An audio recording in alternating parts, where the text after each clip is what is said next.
29 bishii Abriil sanadkii 1957 magaalada Saigon ee koonfurta Vietnam waxaa ka jiray xaalad fowdo ah. Dad badan ayaa isku dayay in ay dalka ka baxaan iyadoo diyaaradaha qumaatiga u kacay ee Mareykanka ay si joogto ah ugu duulayeen magaaladaasi. Waxaa maalintaasi la qaaday sawir caan noqday oo muujinaya dad isku dayaya in ay fuulaan saqafka dhismo ku yaala magaalada Saigon ee dalka Vietnam. Sawirka waxaa qaaday sawir-qaadihii Dutch-ka ahaa ee Hugh Vance waxaana muddo dheer loo arkayay mid ka mid ah sawiradii ugu awoodda badnaa ee astaan u noqday dhammaadkii dagaalkii Vietnam. Laakiin sawirkan ma ahayn oo kaliya muuqaal muujinaya dad baxsanaya. Waxa uu astaan u noqday dhammaadkii dagaal ka socday 10 sano iyo guuldarro siyaasadeed iyo ciidan oo aad u weyn oo ku dhacday Mareykanka. Dagaalkii Vietnam waxa uu sababay dhimashada tiro aad u badan oo Vietnamese ah iyadoo qiyaasayaasha dhimashadu ay gaarayeen malaayiin qof halka in ka badan 58,000 oo askari oo Mareykan ah ay dhinteen. Laakiin sheekada Vietnam halkaasi kuma dhammaan. Waxaa laga yaabaa in qaybta ugu yaabka badan ee sheekada ay tahay waxa dhacay dagaalka kadib. Vietnam waxay ka soo baxday dagaal burburiyay magaalooyin, beerihii wadooyinka, warshadihii iyo kaabayaashii muhiimka ahaa. Dhul badan ayaa lagu aasay walxaha qarxa ee aan qarxin halka raadadka kiimikooyinka dagaalka qaarkood ay muddo dheer saameyn ku yeesheen dadka iyo deegaanka. Dagaalka kadibna dalka waxa uu galay xaalad dhaqaale oo aad u adag. Laakiin maanta Vietnam waa dal ay ku nool yihiin in ka badan 100 milyan oo qof lehna dhaqaale wax soo saar ah iyo dhoofin ku dhisan. Waxaana shirkado caalami ah ay u arkaan meel muhiim ah oo wax soo saarka lagu ballaarin karo. Haddaba sidee ay arrintan ku dhacday? Si loo fahmo Vietnam maanta waa in dib loogu laabtaa qarnigii 19aad. Faransiiska waxa uu si tartiib ah u qabsaday Vietnam waxaana 1880yadii dalka si buuxda ugu dhacay gacanta Faransiiska. Vietnam, Laos iyo Cambodia waxaa lagu daray nidaamkii gumaysiga Faransiiska ee loo yaqaanay French Indochina. Xukunkii gumaysiga waxa uu saameeyay dhaqaalaha iyo bulshada Vietnam. Dadka waxaa laga qaaday canshuuro waxaana jiray shaqo qasab ah iyo nidaamyo dhaqaale oo faa'iido badan u lahaa awoodda gumaysiga. Laakiin xornimadoonka Vietnam ma uusan joogsan. Markii uu qarxay dagaalkii labaad ee adduunka, Japan ayaa gobolka la wareegtay waxaana halkaasi ka soo xoogeystay dhaqdhaqaaqii Viet Minh oo uu hogaaminayay Ho Chi Minh. 2 Sebtembar 1945 waxa uu ninkani ku dhawaaqay madax-bannaanida Vietnam. Laakiin Faransiisku ma aqbalin in si fudud uga tanaasulo gumaysigiisa. Sidaas ayay ku bilowday dagaalkii koobaad ee Indochina kaasi oo socday ilaa 1954. Sanadkii 1954 ciidamada Viet Minh waxay Faransiiska kaga adkaadeen dagaalkii caanka ahaa ee Dien Bien Phu. Guuldarradaasi waxay Faransiiska ku qasabtay in uu ka baxo Vietnam. Kadib waxaa ka dhacay heshiiskii Geneva ee 1954 kaasi oo Vietnam si ku meel gaar ah lagu kala qaybiyay 2 qaybood. Waqooyiga waxaa maamulayay xukuumaddii shuuciga ahayd ee Ho Chi Minh halka koonfurta ay ka jirtay dowlad taageero ka heshay reer galbeedka. Qorshuhu wuxuu ahaa in muddo kadib la qabto doorashooyin horseeda midowga dalka. Laakiin doorashooyinkaasi ma dhicin. Halkaas ayay dhibaatadu ka sii xoogeysatay. Xilligii dagaalkii qaboobaa, Mareykanku wuxuu aad uga baqayay faafitaanka shuuciyadda. Waxaana la rumaysanaa waxa loo yaqaano domino theory. Haddii Vietnam ay shuuci noqoto, waxaa laga yaabaa in dalal kale oo koonfur bari Asia ay mid uga dhacaan shuuciyadda. Sidaa daradeed, Mareykanka waxa uu taageeray koonfurta Vietnam. Markii hore waxa uu diray la taliyaal iyo hub. Laakiin markii dagaalka uu sii xoogeystay, Mareykanka waxa uu si toos ah ciidamo badan ugu diray Vietnam. Xilligii ugu sarreeyay in ka badan 5 milyan oo askari oo Mareykan ah iyo Vietnam joogay. Laakiin dhibaatadu waxay ahayd in Mareykanka uu la dagaalamayay ciidan iyo dhaqdhaqaaq aan si fudud looga adkaan karin. Waqooyiga Vietnam iyo ciidamadii Viet Cong waxay adeegsadeen dagaal diblomaasi ah, dhul ay si fiican u yaqaaneen iyo shabakad taageero ballaaran ay ka helayeen. Mareykanka waxa uu lahaa hub, diyaarado iyo awood ciidan oo aad u weyn. Laakiin awooddaasi kaliya kuma filnaan in lagu guuleysto dagaalka. Dagaalku waxa uu noqday mid aad looga murmo gudaha Mareykanka. sawirradii iyo weerarkii ka imaanayay Vietnam waxay shacabka Mareykanka tusayeen khasaaraha dadka rayidka iyo askarta.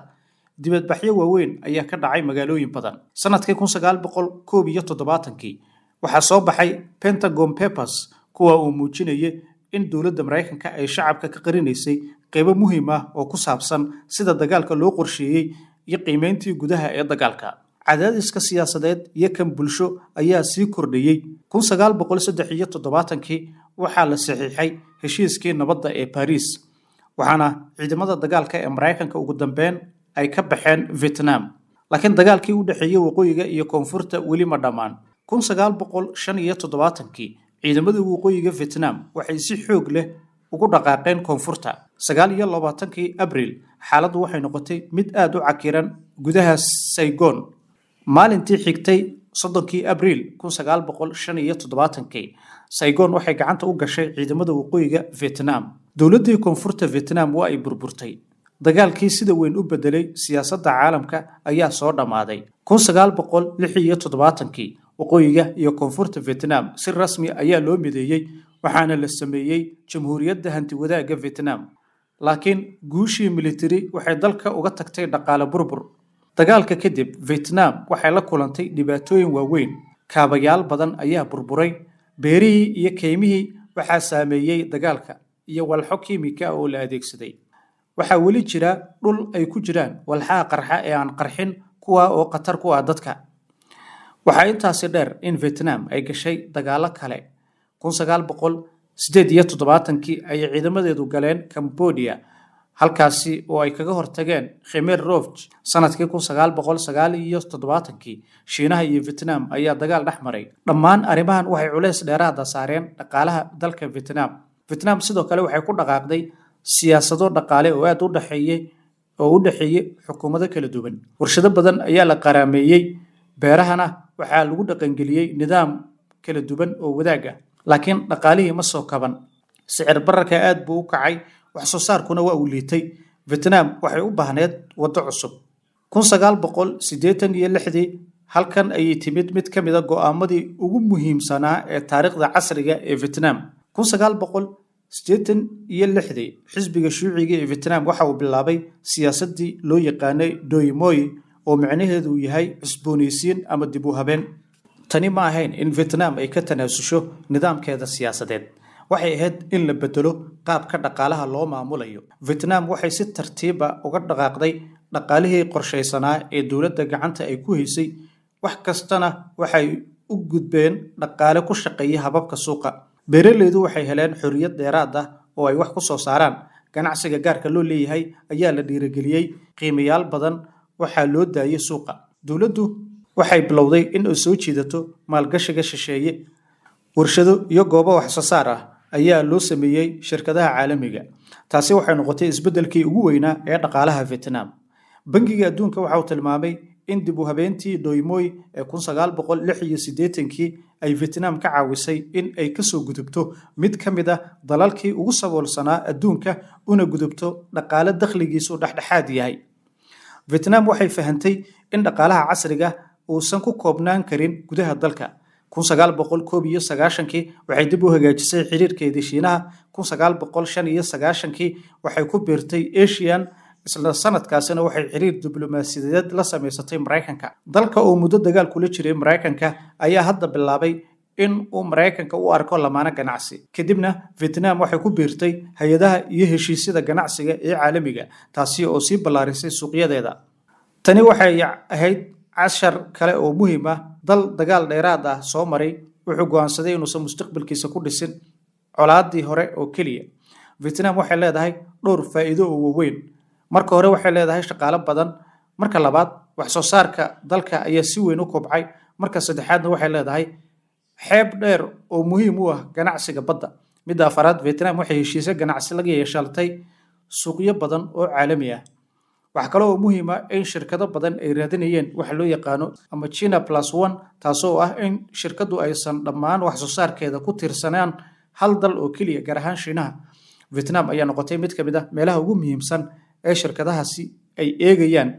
Wax soo saarkeeda elektarooniga, qalabka farsamada, dharka, kabaha iyo badeecooyin kale ayaa si weyn ugu fiday dalka. xogta rasmiga oo aynu helayno gaar ahaan Vietnam GDP-ga dalkaasi sanadkii 2025 oo aynu soo dhaafnay waxa uu gaarayay qiyaastii 514 bilyan oo dollarka Mareykanka halka kobaca dhaqaalaha uu ahaa 8.2 boqolkiiba dakhliga qofka waxa uu gaarayay qiyaastii 5,026 dollar. Bangiga Adduunkana waxa uu sheegay in Vietnam ay leedahay dhaqaale aad markaasi ugu tiirsan ganacsiga caalamiga iyadoo saamiga ganacsiga iyo GDP-ga uu markaasi aad ugu sareeyo. GDP-ga qofkiiba waxa uu ku kordhay wax ka yar 700 oo dollar 1986 ilaa ku dhawaad 4,500 oo dollar oo uu gaaray sanadii 2023. Xogta Bangiga Adduunka waxay sidoo kale muujinaysaa in GDP-ga Vietnam uu ahaa qiyaastii 476.4 bilyan oo dollarka Mareykanka sanadii 2024 iyadoo dakhliga qofkiiba uu ahaa ku dhawaad 4,717 dollar. Horumarka dhaqaale micnaheedu ma ahan in Vietnam aysan lahayn dhibaatooyin. Vietnam weli waa nidaam siyaasadeed oo hal xisbi ah waxaana awoodda siyaasadeed ugu weyn ee haya xisbiga shuuciga ee Vietnam. Xorriyadda saxaafadda iyo tan siyaasadeed ayaa ah arrimo ay hay'adaha xuquuqda aadanuhu ay si weyn uga hadlaan. Dhaqaalahuna wuxuu wajahaa caqabado kale. Farqiga u dhaxeeya waa farqiga dakhliga, qiimaha guryaha ee magaalooyinka, wasakhda, gabowga dadka, khatarada cimilada iyo baahida loo qabo in shaqaale loo diyaariyo shaqooyin teknoolojiyadeed oo heer sare ayaa ka mid ah caqabadaha ilaa iyo hadda wajahaya dalkaasi Vietnam. Bangiga Adduunka waxa uu xusay in Vietnam ay mustaqbalka u baahan tahay in ay xoojiso wax soo saarka, xirfadaha shaqaalaha, xiriirka shirkadaha gudaha iyo sidoo kale kuwa shisheeye iyo adkeysiga tamarta iyo cimilada. Intaa waxaa inooga dhan maqaalkeena maanta oo aynu ku faahfaahinaynay dal dagaal burburiyay sida uu ku noqday mid ka mid ah dhaqaalaha ugu dhaqsiyaha badan uguna awoodda badan ee Asia.